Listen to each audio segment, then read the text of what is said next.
Hello dear friends, welcome back to the class of Dilip sir science English. दोस्तों, last turn पे हम सब ने स्टैंडर्ड 11th इंग्लिश सब्जेक्ट का फर्स्ट यूनिट का पहला पार्ट, चैप्टर का नाम क्या था? My journey, the journey of my life to earth to Everest. मेरे जीवन की यात्रा पृथ्वी से लेके एवरेस्ट तक, जिसमें स्टोरी थी अरुणिमा शाह की। She was a national level volleyball player, राष्ट्रीय स्तर की वॉलीबॉल खिलाड़ी थी और एक दुर्घटना में, ट्रेन एक्सीडेंट में उनके पांव कट गए थे। उसके बाद किस तरह से उन्होंने मन बनाया, अस्पताल में कई महीनों तक पड़ी रही, रिकवरी के बाद किस तरह से आर्टिफिशियल लेग लग गया, नकली टांग उनको लगा दी गई, कृत्रिम टांग, और उसके बाद उन्होंने किस तरह से मन बनाया माउंट एवरेस्ट चढ़ने का। वर्ल्ड्स हाईएस्ट पीक, दुनिया की सबसे ऊंची चोटी जो हिमालय की है, उस पर चढ़ने का मन बना लिया और उस जज्बे के साथ अब वो हिमालय की चोटी पर एवरेस्ट पे चढ़ने वाली है। तो दो दृश्य सीन हम लोगों ने पढ़ लिए थे। This is the third scene and fourth scene. इस पार्ट में चैप्टर हम कंप्लीट कर लेंगे। तो लेट्स वॉच द वीडियो, समझते हैं कि क्या हुआ, किस तरह से इन्होंने अपने जीवन के इस साहसिक कदम को उठाया और किस तरह से सफलता अर्जित की और माउंट एवरेस्ट पे चढ़ पाई। Without wasting time let's start a topic. Scene third, तीसरा दृश्य। On 28th February 2012, almost a year after I was pushed out of the train, on 28th February, 28 फरवरी 2012 को, almost a year after I was pushed out of the train, लगभग एक साल के बाद, ये जो तारीख है 28 फरवरी 2012, एक साल के बाद लगभग जब इन्हें चलती ट्रेन से फेंक दिया गया था, उसके बाद की ये तारीख है। I set out for the training institute set up by Bachendri Pal near Uttarkashi. I set up for the training institute, set up started my journey, मैंने मेरी यात्रा शुरू कर दी। मैं प्रशिक्षण संस्थान training institute set up by Bachendri Pal near Uttarkashi, Uttarkashi के निकट जो बछेंद्री पाल ने अपना ट्रेनिंग इंस्टीट्यूट प्रशिक्षण संस्थान बनाया हुआ था, वहाँ के लिए मैं निकल पड़ी, चल पड़ी। Bachendri Pal was also a mountaineer, वह भी एक पर्वतारोही रही हैं और उन्होंने भी फर्स्ट फीमेल का अवार्ड जीता हुआ है। माउंट एवरेस्ट पर चढ़ने वाली पहली महिला रह चुकी हैं और वो पर्वतारोहियों को, नए जो पर्वतारोही हैं जो पहाड़ पर ऊंची चोटियों पर चढ़ना चाहते हैं, उनको प्रशिक्षित करने के लिए, ट्रेनिंग देने के लिए उन्हें क्या किया है, एक प्रशिक्षण संस्थान खोला हुआ है उत्तरकाशी के पास। तो वहाँ के लिए इन्होंने अपनी यात्रा शुरू कर दी, जर्नी शुरू कर दी। और अब क्या होता है, I called up Bachendri Pal to tell her that we have reach Uttarkashi. मैंने फ़ोन किया बछेंद्री पाल को यह बताने के लिए कि हम उत्तरकाशी पहुंच चुके थे। She was surprised eight how quickly I had reach. She was surprise, वह आश्चर्यचकित थी। हाउ क्विकली, कि कितना शीघ्र, आई हैड रीच, मैं पहुंच गई थी। After this my confidence sky rocketed, यानी उनके प्रोत्साहन से मेरा जो आत्मविश्वास था वो आसमान की बुलंदियों को छूने लगा। Bachendri Pal always pumped fresh confidence in me. Bachendri Pal हमेशा पम्प्ड अ फ्रेश कॉन्फिडेंस, ताज़ा आत्मविश्वास भरती रहती थी, पंप करती रहती थी। क्या कहती थी? Arunima, you are far better than others. Arunima, तुम औरों से कहीं ज़्यादा बेहतर हो। These people seem to be suffering from a handicap, not you. These people, ये लोग, seem to be suffering from a handicap, एक विकलांगता से पीड़ित हैं, बट नॉट यू, लेकिन तुम नहीं हो। I am proud of you, मुझे तुम पर गर्व है। But before Everest expedition you will have to prove your self.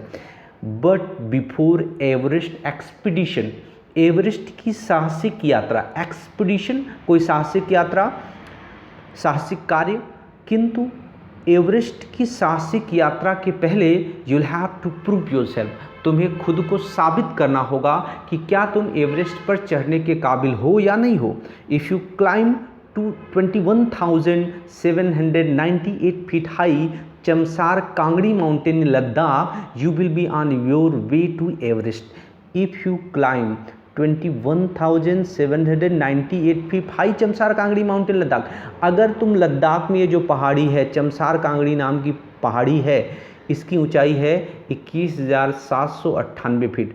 अगर तुम लद्दाख में चमसार कांगड़ी पर्वतमाला जिसकी ऊंचाई 21,798 फीट है, यदि तुम 21,798 फीट की ऊंची चमसार कांगड़ी पर्वतमाला पर पहाड़ी पर लद्दाख में जो है अगर चढ़ जाती हो, you will be on your way to Everest, यानी तुम अपने एवरेस्ट के रास्ते पे हो, मतलब तब तुम एवरेस्ट भी चढ़ पाओगे।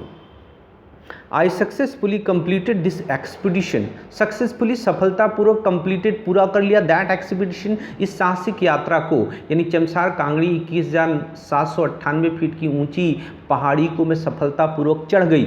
Bye the time we reach the base camp, जो वहाँ पर बेस कैंप लगाया गया था बीच में थोड़ा सा पड़ाव लेने के लिए, by the time we reach the base camp, यानी बेस कैंप पहुँचने तक सिचुएटेड एट 18,000 फीट, यानी 18,000 फीट की ऊंचाई पर बेस कैंप लगाया गया था थोड़ा सा विश्राम के लिए। उस बेस कैंप में जो 18,000 फीट की ऊंचाई पर था, 16 of the 19 members of the team had retired, यानी इनकी टीम में 19 सदस्य थे, 19 मेंबर्स की टीम थी जो सब चमसार कांगड़ी पहाड़ी पर चढ़ रहे थे।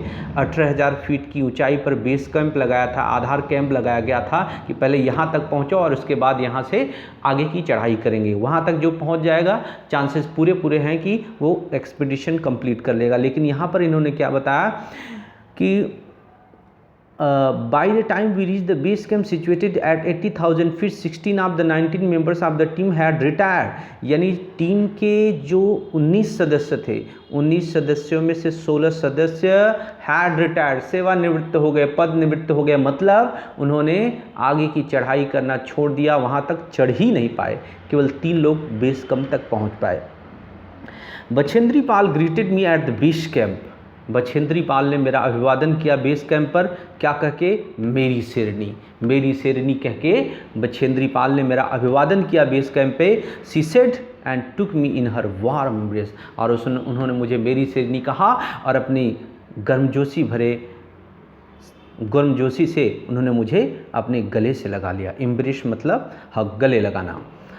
In the evening Bachendri Pal announce that I was finally ready for Everest, शाम के समय बछेंद्री पाल ने यह घोषणा कर दी कि अंततः मैं एवरेस्ट की चोटी पर चढ़ने के लिए तैयार हूँ। She also assured me that she would talk to the officials at Tata steel for sponsoring my Everest dream. She also assured me, उन्होंने मुझे यह भी विश्वास दिलाया, एश्योर्ड विश्वास दिलाया, भरोसा दिलाया, that she would talk to the official at Tata steel for sponsoring, Tata Steel के अधिकारियों से बात करेंगी for sponsoring my Everest dream, मेरे एवरेस्ट के सपने को पूरा करने के लिए, साकार करने के लिए, आर्थिक मदद करने के लिए वो टाटा स्टील के अधिकारियों से बात करेंगी, इस बात का भरोसा उन्होंने दिलाया। क्यों स्पॉन्सर करना क्या ज़रूरत है? क्योंकि जो इक्विपमेंट, जो कॉस्ट्यूम, ऑक्सीजन सिलेंडर या जो भी चीज़ें, इंस्ट्रूमेंट लगते हैं पहाड़ की चढ़ाई पे, दे आर वेरी कॉस्टली, बहुत महंगे आते हैं। और एक चूँकि पहले से ही तकलीफ़ में थी और इनके पास उतने पैसे नहीं थे, तो उसके लिए स्पॉन्सर करती हैं कंपनियां और उसके बदले उनका एडवर्टाइज होता है। अगर आप इस ऊपर जो स्क्रीन के ऊपर आप चित्र देखोगे तो उसमें एक आपको दिखेगा कि टाटा स्टील लिखा हुआ है झंडे में, जो भारत का कंट्री का झंडा है। एडवर्टाइज भी होता है, लोग इस तरह से स्पॉन्सर करते हैं, आर्थिक रूप से मदद करते हैं ऐसे साहसिक लोगों को जो जीवन में कुछ अच्छा करना चाहते हैं। दिट्स गुड थिंग, बड़ी अच्छी बात है। लेट्स अब चौथा सीन हम लोग पढ़ते हैं। चौथा सीन क्या है? आई arrived at Everest base camp on 11 अप्रैल 2013। 11 अप्रैल 2013 को मैं एवरेस्ट के बेस कैंप पे पहुंच चुकी थी, आ चुकी थी। Exactly 2 years had pass since I was thrown out of the moving train. एकदम ठीक 2 साल गुजर चुके थे जब मुझे चलती हुई ट्रेन से फेंका जा सका था, फेंक दिया गया था। तब से अब तक ठीक 2 साल पूरे हो चुके थे। At the camp nobody seemed to know that I had an artificial lip। यानी कैप में शायद किसी को भी नहीं पता था, कोई नहीं जानता था कि मेरा एक टांग क्या है, नकली है, वो किसी को नहीं पता चल पाया था। One day while returning my left leg got wet with snow because I had slipped a couple of times on the slippery surface. One day, एक दिन while returning, वापस लौटते समय my left leg got wet, मेरा बायां पैर गीला हो गया था विथ स्नो, बर्फ से, because I had slipped a couple of times on the slippery surface, फिसलने वाली सतह पर कई बार मैं फिसल फिसल चुकी थी, इसकी वजह से मेरा बायां टांग बर्फ से क्या हो गया था, गीले हो गई थी। Next morning I left the artificial leg out in the sun to dry, अगली सुबह को मैंने मेरे इस कृत्रिम पैर को धूप में, सूर्य में सूखने के लिए बाहर रख दिया था। At that time, some foreigners realized that I had only one leg. उसी समय कुछ विदेशियों ने यह महसूस किया, उनको पता चल गया कि मेरी तो एक ही टांग थी। After that, my TRP soared. इसके बाद तो मेरी जो TRP थी, टेलीविज़न रेटिंग पॉइंट, यानी मेरी जो एक तरह से आप कह सकते हो प्रसिद्धि, वो सोड मैंने बहुत ऊंची उठ गई, बहुत लोग वो तारीफ़ करने लगे, क्योंकि वहाँ पे और भी एक्सपीडिशन में माउंट पर्वतारोही और भी लोग थे जो अपना रिकॉर्ड बनाने के लिए साथ में चढ़ रहे थे, और उन्होंने देखा ये लड़की तो है और इसकी एक ही टांग है, नकली टांग पे चढ़ रही है, और इस बात से वो लोग बहुत ज़्यादा आश्चर्यचकित हो और मेरी प्रसिद्धि ख्याति और भी बढ़ गई। In my final expedition to Sagarmatha, head of the sea, the local name for the peak of Everest, the local name of peak of the Everest, यानी जो एवरेस्ट है उसकी सबसे ऊंची चोटी का जो सबसे ऊंचा हिस्सा है उसको सागरमठ, हेड ऑफ द सी, सागरमठ नाम से जाना जाता है। इन माई फाइनल एक्सपीडिशन टू सागरमठ, सागरमठ की मेरी अंतिम साहसिक यात्रा के दौरान नीमा कांचा वाज माई माउंटेन गाइड, नीमा कांचा व्यक्ति का नाम है जो इनके पर्वत में चढ़ने के मार्गदर्शक है। He was a nice and helpful Nepalese man who used to scold me at times when upset. देखो, जब भी हम जीवन में कुछ करते हैं तो वी नीड अ गाइड, हमें कुछ न कुछ मार्गदर्शक की ज़रूरत पड़ती है, कोई ना कोई मार्गदर्शक, प्रशिक्षक, ट्यूटर, शिक्षक होता ही है हमारे जीवन में, जिसकी मदद से हम अपनी सफलता को पा पाते हैं। तो इस तरह से जब ये माउंटेन पर चढ़ रही थी, पहाड़ पर, एवरेस्ट की चोटी पर जा रही थी, तो इनको गाइड करने के लिए, क्योंकि फर्स्ट टाइम ये क्लाइंब कर रहे थे, उसके पहले इन्होंने क्लाइंब नहीं किया था, तो मार्गदर्शन करने के लिए कोच के रूप में यहाँ पर इनके साथ में नीमा कांचा नाम के एक गाइड थे, वह एक नेपाली थे। He was a nice and helpful Nepalese man, वह एक अच्छे, भले और मददगार नेपलीज व्यक्ति थे, नेपालियन व्यक्ति थे। हु यूज टू स्कूल में एट, स्कूल में फटकारना, डांटना, कई बार वो डांटते भी थे, वेन अपसेट, जब गुस्सा होते थे तो कई बार वो मुझे फटकारते भी थे, लेकिन वह एक अच्छे और मददगार नेपाली मैन थे। The last track to the peak Everest began, Everest की चोटी का जो आखिरी ट्रैक था, आखिरी रास्ता था, वो शुरू हो चुका था। It was very dangerous, narrow path, बहुत ही खतरनाक सकरा रास्ता था ये। आई स्लिप्ड एंड फेल वंस, एक बार मैं फिसली और गिर गई। Even my oxygen was running out, यहाँ तक कि मेरी ऑक्सीजन भी ख़त्म हो रही थी। रनिंग आउट मतलब ख़त्म हो रही थी, ख़त्म होने वाली थी। I was struggling with my paining leg, दर्द करते हुए मेरे पैर से मैं संघर्ष कर रही थी। I was struggling with my paining leg, दर्द करते हुए मेरे जो आर्टिफिशियल लेग था, I was struggling with my paining leg, दर्द करते हुए मेरे दर्द वाले टांग के साथ मैं संघर्ष कर रही थी। My sherpa said I must quit but I knew that there was no going back. My sherpa said, मेरे मार्गदर्शक ने, मेरे कोच ने, मेरे गाइड ने कहा कि आई मस्ट क्विट, मुझे ये पहाड़ पे चढ़ने का सपना छोड़ देना चाहिए। But I knew that there was no going back, क्योंकि मैं जानती थी अब यहाँ पर वापस कोई वापसी का मौका नहीं था, क्योंकि मुझे पता था कि अब इतनी ऊंचाई तक आकर थोड़ी सी अगर चढ़ाई मैं नहीं चढ़ पाती हूँ तो फिर शायद नोबडी, कोई मुझे स्पॉन्सर करे ना करे, फिर मैं चढ़ पाऊँ ना चढ़ पाऊँ, तो उन्होंने मन बना लिया था कि अब ऐसा नहीं होगा, there was no going back, अब मैं पीछे नहीं हटने वाली हूँ। I push forward through my Sherpa kept insisting that I should run. I push forward, मैं खुद को धक्का लगाती रही आगे की तरफ, यद्यपि मेरे शेरपा ने मुझे जोर देते रहे, केप्ट इंसिस्टिंग में मुझे जोर देते रहे, कहते रहे कि आई शुड रिटर्न, मुझे लौट जाना चाहिए।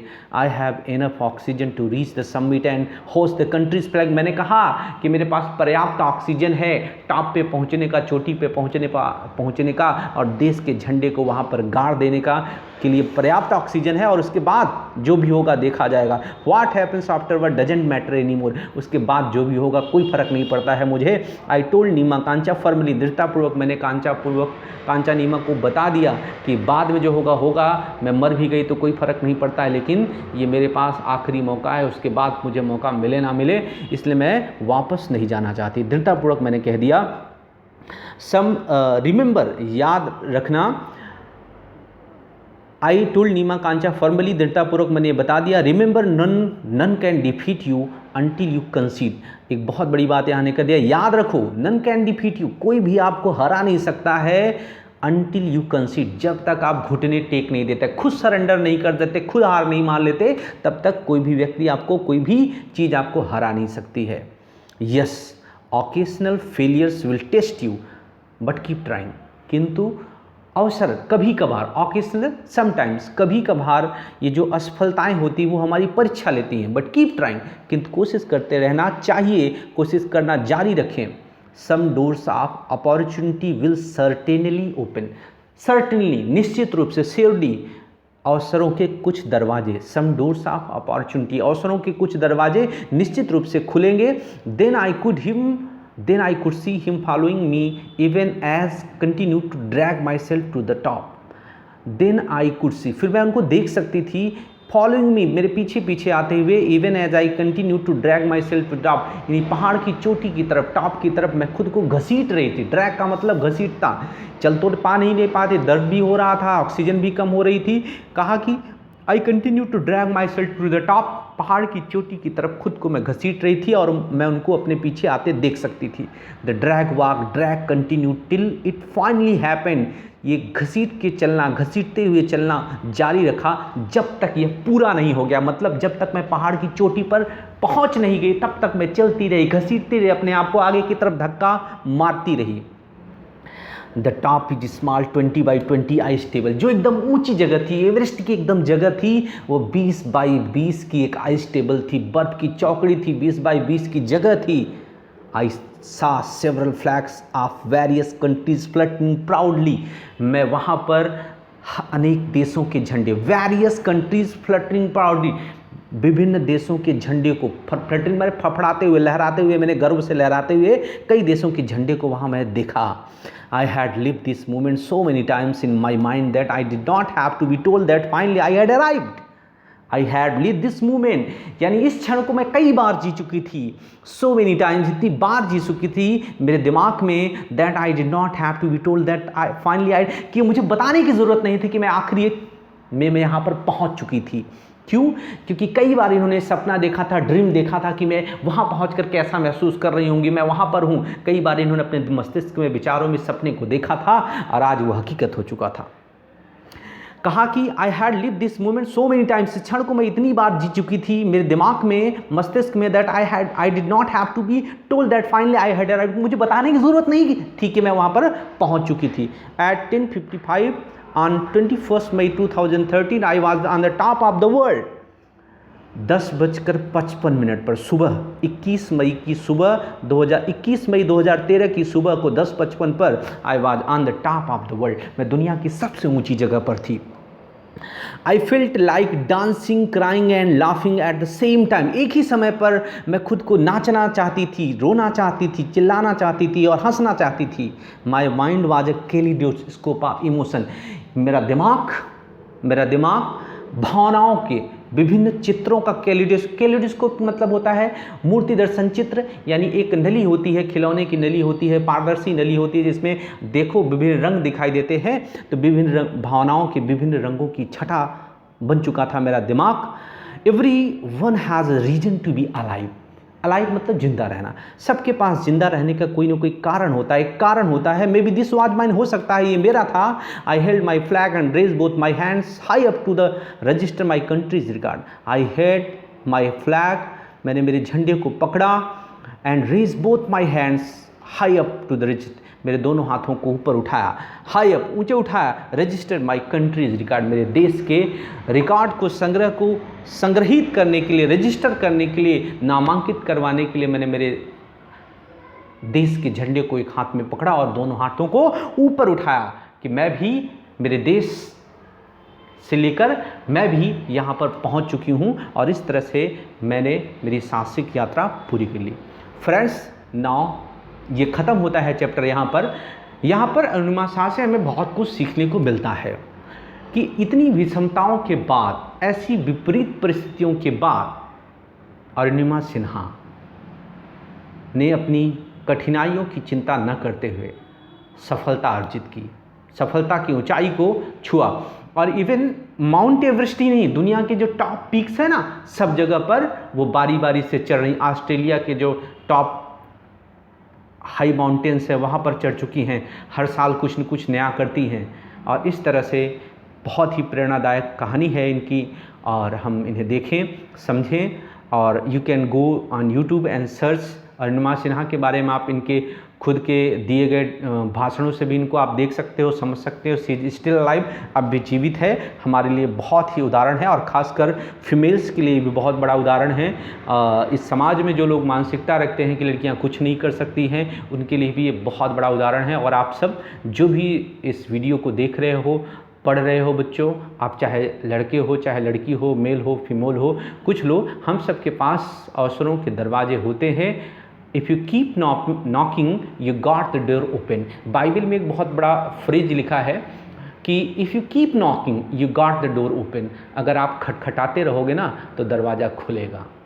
अगर आप मांगोगे you will get, if you ask you will get. अगर आप मांगोगे you will get the reply, आपको जवाब मिलेगा। सो कीप ट्राइंग, आगे बढ़ते रहें। सो आज का ये टॉपिक फिनिश होता है। Thank you for watching the video till the end. अगर आप नए हैं चैनल पर तो सब्सक्राइब कर लें, लाइक कर लें, दोस्तों में शेयर कर दें। Thank you for watching the video.